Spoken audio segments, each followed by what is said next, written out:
তোমার মন বোঝা দেয়, তোমার মন বোঝা দেয়, যায় না ধরা ভীষণ করা কখন কি যে চায়। হাঁটতে পারি না, চলতে পারি না, আঠার মতো লেগে থাকি খুলতে মনের তালা।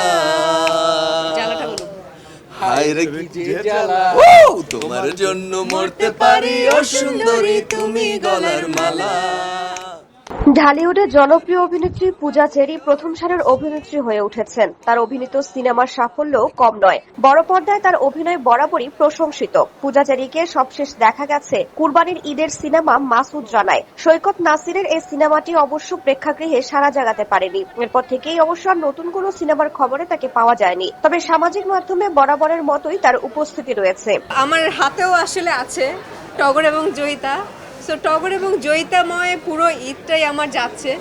তো সবাই আসলে দর্শকরা আসলে হলে গিয়েই বুঝতে পারবে যে টগর এবং জয়িতার কেমিস্ট্রিটা আসলে কেমন। প্রায়ই নিজের নানা ভালো লাগা মন্দ লাগার মুহূর্ত শেয়ার করেন অভিনেত্রী। গেল মঙ্গলবার রাতে দুটি ছবি পোস্ট করেন তিনি, যার একটি তোলা হয়েছিল 2017 সালে, অন্যটি বর্তমান সময়ের। সামাজিক মাধ্যমে পোস্ট করা একটি ছবিতে দেখা গেছে কালো রঙের ওপর গোলাপি নকশার একটি জামা পরে আছেন পূজা। এ ছবিটি 2012 সালে ভালোবাসার রঙে শিশুশিল্পী হিসেবে তার অভিনয়ের পথ চলা শুরু। অন্য ছবিতে দেখা গেছে ধূসর রঙের জামা পরা অবস্থায়। নায়িকা চরিত্রে অভিষেক হওয়া 2018 সালে নূরজাহান সিনেমা দিয়ে। দুটি ছবিতেই তার চেহারার পার্থক্য দেখা গেছে, কারণ এরই মধ্যে কেটে গেছে 9 বছর।